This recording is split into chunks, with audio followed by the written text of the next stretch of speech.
बहुत मशहूर कहानी है। एक बार एक राजा ने अपने सभी बुद्धिमान मंत्रियों को बुलाया और उनसे कहा, मैं कुछ ऐसे रहस्य जानना चाहता हूँ जो बहुत ही छोटा हो। बड़ी बड़ी किताबें और ग्रंथ नहीं चाहिए, बस वो समझने में बिल्कुल आसान हो। बड़े बड़े सूत्र नहीं चाहिए, मुझे पढ़ने के लिए ज्यादा समय भी नहीं है। एक ऐसा रहस्य हो जो एक लाइन में हो, जिसे सुनकर कोई भी अपनी जिंदगी बदल सके, जो हर वक्त काम आए, फिर चाहे दुख हो या सुख हो, जीत हो या हार हो, जीवन हो या मृत्यु हो, तो तुम लोग मेरे लिए एक ऐसा ही सूत्र खोज कर लाओ। उन सभी बुद्धि वालों ने बड़ी मेहनत की, बड़ी बड़ी किताबें पढ़ी, बड़े बड़े विद्वानों को बुलाया, लेकिन कुछ भी निष्कर्ष नहीं निकला था। अंतिम समय में सभी थक हार कर बैठ गए। वे सभी आपस में बात कर रहे थे कि तभी एक ने कहा, हमने इतनी सारी ग्रंथ पढ़ ली, सारी किताबें पढ़ डाली और बड़े बड़े ज्ञानी व्यक्तियों से बातें कर ली, लेकिन अब तक कोई भी निष्कर्ष नहीं निकला। हमारी समस्या अभी भी वैसे ही बनी हुई है। तभी एक मंत्री बोला, मैंने सुना है एक गाँव में बहुत बड़े साधु है जो किसी भी समस्या का निवारण कर देते हैं। वो बहुत बड़े विद्वान है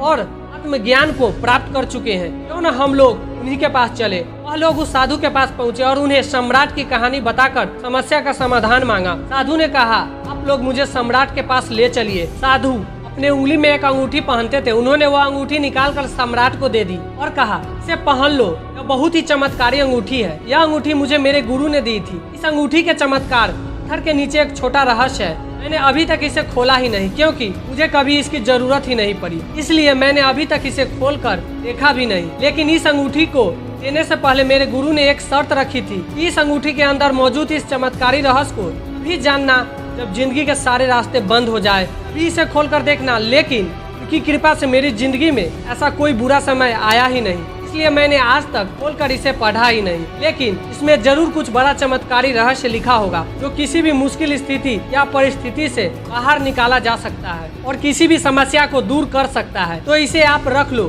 लेकिन शर्त याद रखना और इसका वचन दे दो, जब कोई उपाय नहीं रहेगा, जब चारों तरफ से रास्ते बंद हो जाए और जब अपनी जिंदगी के बुरे वक्त से गुजर रहे हो, तब इसे खोलकर उस रहस्य को जान लेना। लेकिन सूत्र बहुत कीमती है, अगर इसे ऐसे ही खोला गया कुछ अनहोनी हो सकती है। तो सम्राट ने वो अंगूठी पहन ली। वर्षों बीत गए। सम्राट के मन में कई बार आया कि इसे खोलकर देखा जाए कि आखिर कौन सा रहस्य लिखा है इसके अंदर, लेकिन फिर सोचा कि कहीं कोई अनहोनी ना हो जाए। कुछ वर्षों बाद भयंकर युद्ध हुआ जिसमें सम्राट हार गया और दुश्मनों ने उनकी सारी संपत्ति राजपाट हड़प ली। सिर्फ यही नहीं, राजा के साथ साथ उनके सभी मंत्री और सभी परिवार वालों को कैदी बना लिया गया। उसके बाद से राजा किसी तरह कुछ सैनिकों को लेकर अपनी जान बचाकर वहां से भाग निकले और एक जंगल की तरफ चले गए। दुश्मन सैनिक सम्राट का पीछा कर रहे थे तो सम्राट एक पहाड़ी घाटी से होकर भाग रहे थे। उसके पीछे घोड़ों की आवाज आ रही थी। अचानक सम्राट ने देखा कि रास्ता समाप्त हो गया है, सामने एक बहुत ही भयंकर खाई है। अब तो वहाँ से राजा लौट भी नहीं सकता था क्योंकि दुश्मन पीछा कर रहे थे।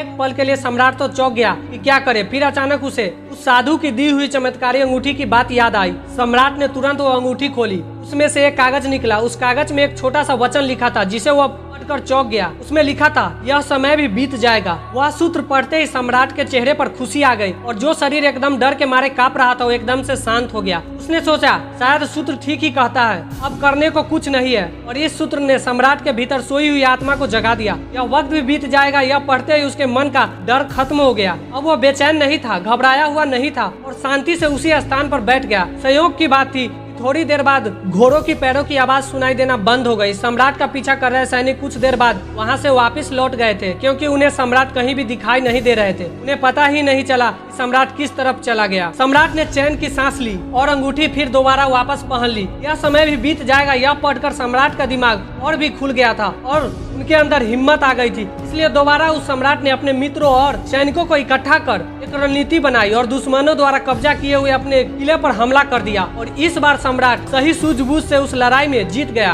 और वह फिर वहां सम्राट बन गया। इस बार जब सम्राट अपने सिंहासन पर बैठा था तो वह बहुत आनंदित हो रहा था और उसका सीना गर्व से चौड़ा हो रहा था। उसका मन चिल्ला चिल्ला कर प्रजा से कहना चाह रहा था कि देखो, मैं वही महान सम्राट हूँ जिसने अपना खोया हुआ सम्मान, खोया हुआ सैनिक, खोया हुआ संपत्ति और परिवार फिर से वापस पा लिया है। मैं एक विजेता हूँ। लेकिन इससे उस राजा का घमंड भी बढ़ते जा रहा था। अभी उस चमत्कारी पत्थर की रोशनी जब सम्राट की आंखों पर पड़ी, तभी उसको वह अंगूठी याद आई। उसने फिर से वह अंगूठी खोली और कागज को पढ़ा। पढ़ते ही सारा आनंद, सारी खुशी, सारा घमंड चेहरे से लापता हो गया। वह एक पल में शांत हो गया। इस पर उसके मंत्रियों ने पूछा कि अभी आप बहुत खुश थे, लेकिन अचानक आप इस तरह शांत क्यों हो गए? क्या बात हुई सम्राट? सम्राट ने कहा, यह भी वक्त बीत जाएगा। इस संसार में यहाँ न तुम रहोगे, न हम रहेंगे, न यह धन संपत्ति रहेगी। आखिर मैं भी कब तक सम्राट बने रहूंगा? जीवन में बहुत ज्यादा खुश या दुखी रहने की जरूरत नहीं है। जीवन में कुछ भी स्थिर नहीं है। जो अच्छा वक्त है वो एक दिन बुरा वक्त बन जाएगा, और बुरा वक्त भी हमेशा नहीं रहेगा। तो दोस्तों, इस अद्भुत सूत्र को